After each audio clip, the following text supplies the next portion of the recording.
tout le monde. Je viens ici parce que je dois vous expliquer le but d'être... Enfin, j'ai besoin de ma maman et donc tout le temps. Et j'aimerais bien vous expliquer l'importance qu'elle a pour moi. Ben, il faut qu'elle soit là parce que j'oublie où sont mes affaires et tout ça. Et puis comme je ne vois pas bien, elle est mes yeux, elle est mes jambes. Et donc voilà. Et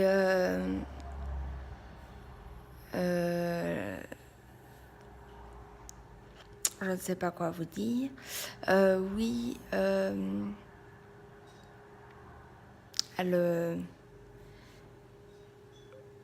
est importante pour moi et donc j'aimerais bien vous expliquer l'importance qu'elle a dans mon quotidien.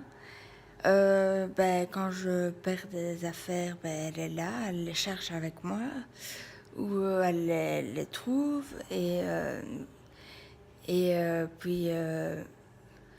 puis je ne sais plus accorder mes couleurs de vêtements, donc elle m'aide. Il y a plein de choses comme ça. Je ne me rappelle pas vu que j'ai une défaillance de la mémoire. Donc voilà. Et donc, il faudrait qu'elle reste tout le temps avec moi, quoi. Et voilà. Et mais bon, elle ne sait pas rester tout le temps avec moi parce qu'elle doit travailler, tout ça. Donc voilà. Mais j'aimerais vraiment bien qu'elle puisse rester près de moi. Et donc, voilà. Parce que, donc, elle m'aide, celle qui fait mes repas. Et puis, au moins, j'ai quelqu'un avec qui rigoler, tout ça. Et puis on va faire les courses ensemble. Elle me véhicule vu que c'est elle ou alors c'est mon chauffeur. Voilà. Et elle m'aide vraiment pour beaucoup de choses. Donc voilà. J'aimerais vraiment bien que... Voilà. Coucou Alison. Coucou. Alors, je sais qu'il n'y a pas très longtemps, tu as été dans le salon toute seule pour expliquer certaines choses à la caméra. Oui. Mais je pense que tu as eu des difficultés par rapport à ta mémoire pour exprimer un petit peu ce que tu voulais vraiment exprimer. Oui. Donc, je vais t'aider un petit peu en te Oui. posant des questions. Ok. Alors, je sais que c'est difficile parce que ces questions vont me concerner moi. Oui. Et que c'est difficile parce que je suis en face de toi. Mais il faut que tu essayes de t'imaginer que je suis quelqu'un d'autre. Ok. D'accord ? D'accord. Donc, si tu avais un journaliste en face de toi qui te demanderait est-ce que tu es capable de t'en sortir seul dans la vie ? Non. Non. Quelles sont tes difficultés réelles ? Est-ce que tu sais te préparer un repas ? Non. Est-ce que tu sais choisir tes vêtements ? Ça dépend. Ça dépend des jours. Est-ce que tu sais prendre tes rendez-vous toute seule ? Non. Aller à tes rendez-vous toute seule ? Non. Est-ce que tu sais faire tourner une machine à laver ? Non. Et pourquoi tu ne sais pas faire tourner une machine à laver ? Parce que j'oublie. Parce que tu oublies. Oui. Est-ce que tu sais prendre le bus et aller toute seule à Namur, par exemple ? Non. Pourquoi ? Parce que j'oublie à quelle heure je vais devoir m'arrêter. Et en ville, tu vas t'y retrouver ? Si tu te retrouves en ville toute seule, tu vas t'y retrouver ? Non. Non. Euh, Donc, en fin de compte, quelle est l'importance de maman vis-à-vis de toi? Euh, ben, tout. S'il arrivait quelque chose à maman maintenant, Oui. comment ça se passerait pour toi? Ben, je sais pas. Ben, j'irais certainement dans un foyer pour personnes handicapées, ouais. Oui, mais en dehors de ça, je ne parle pas de cet aspect-là, je parle plus psychologiquement. Si maintenant maman devrait être hospitalisée pour une longue durée ou serait plus présente pour s'occuper de toi parce que ce serait plus possible, Oui, comment tu le vivrais toi intérieurement? pas bien, Pas bien? non.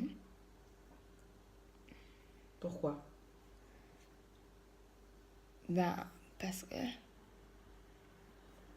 Parce que maman est un petit peu ta moitié. oui, on peut dire ça. Mhm. T'es fort accroché à maman. Oui, Parce que t'as confiance en maman. oui, Ou parce que tu sais que tu peux t'appuyer sur maman. oui. Mhm. Et donc, qu'est-ce qui serait idéal pour toi? Ce serait que maman soit encore plus présente pour toi? Ou soit comme maintenant, puisque maman pour l'instant elle ne travaille pas à cause de ses soucis de santé. Qu'est-ce qui Oui. serait l'idéal pour toi? Ou que maman reprenne son travail comme avant et tu es seule une partie de la journée?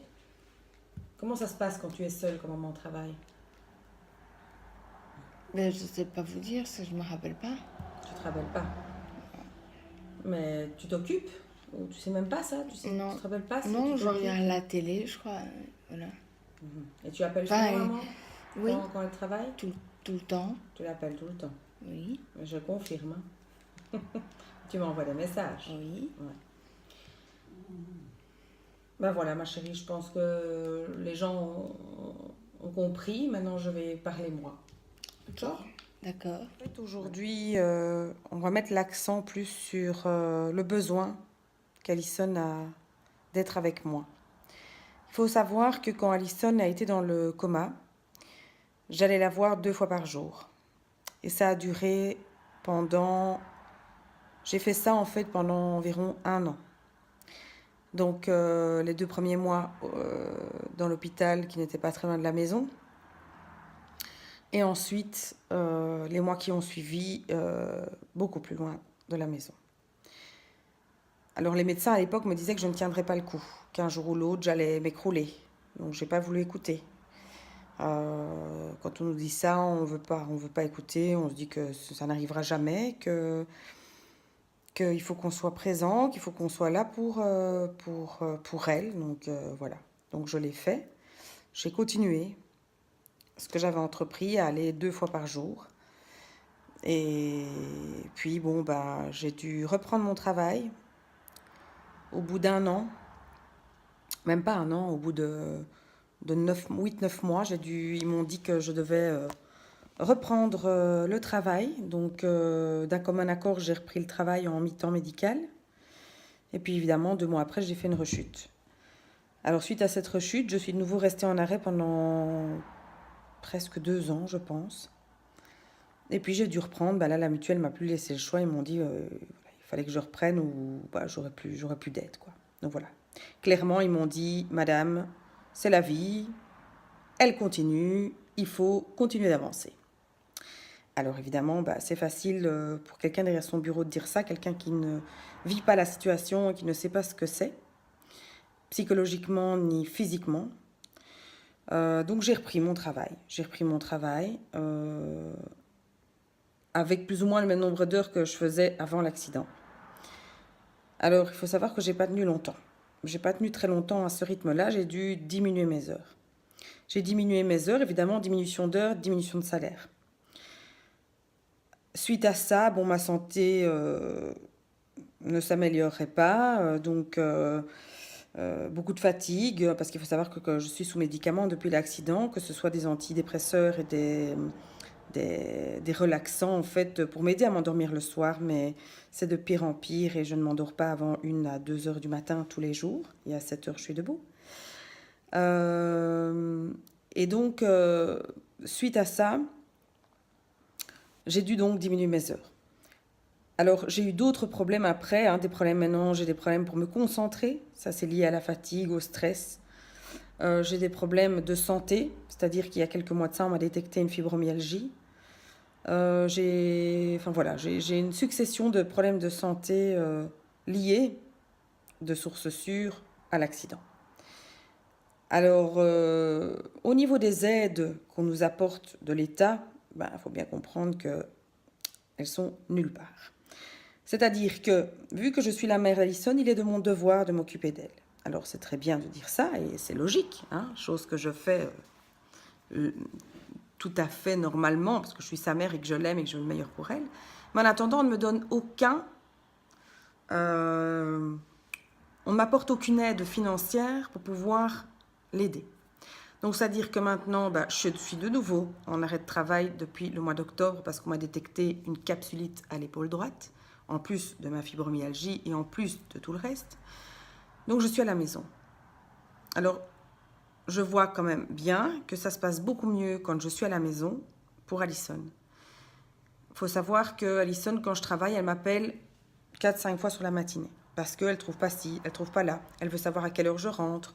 Elle est perdue. Elle va savoir où je suis. Puis une heure après, elle va me rappeler parce qu'elle ne sait plus où je suis. Enfin bon, voilà, ça, c'est des choses du quotidien.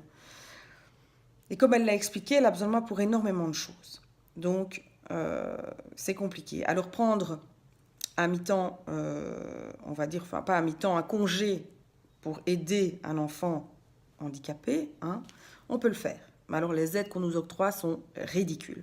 Un peu comme quand on prend un congé parental et qu'on a des ronds de carottes. Donc en fait, on propose aux gens des solutions qui n'en sont pas. Parce que si c'est pour s'enfoncer financièrement, c'est pas faisable. Donc voilà, le problème est là. Alors je fais appel en fait à votre générosité. J'avais dit qu'on ferait une action pour le CAP 48. Alison a décidé ce qu'elle voulait faire. Elle a décidé en fait que pour le premier défi, elle aimerait en fait se lancer pour la préparation de galettes. Alors, préparation de galettes, pas à nous deux évidemment. Il faudrait que quelqu'un vienne lui expliquer la préparation de la pâte, le fasse avec elle. Ça, je me dis que je peux peut-être compter sur ma maman. Et puis, je serai à la recherche évidemment de bénévoles pour cuire les galettes. Alors, à quoi va servir cette vente de galettes? Déjà, on va filmer, on va vous montrer comment Alison se débrouille pour faire un défi. Et puis, en fonction du nombre de galettes qu'on nous aura commandées, parce que ça va fonctionner comme ça aussi, on va les vendre. Et ce qu'on va vendre, ces galettes, eh bien, on s'était dit que pourquoi pas, ça pourrait être une aide pour que moi, je puisse m'occuper d'Alison un maximum sans m'enfoncer financièrement, sans m'épuiser, parce que quand je travaille, je m'épuise énormément. Alors j'appelle vraiment à la générosité, puisque l'État ne nous aide pas, l'État n'aide personne d'ailleurs, c'est pas nouveau, il nous enfonce. Eh bien, vraiment, j'ai besoin de vous, de votre générosité. Alors c'est clair, on va me dire, et les assurances? Oui, les assurances, oui, à un moment donné, elles vont aider, mais ça prend des plombes. Ça prend des plombes, donc si on attend ça, moi j'ai le temps de crever 50 fois. Donc voilà, est-ce que vous seriez OK pour venir nous aider, pour nous acheter les galettes, pour vraiment nous épauler dans ce défi et dans cette démarche?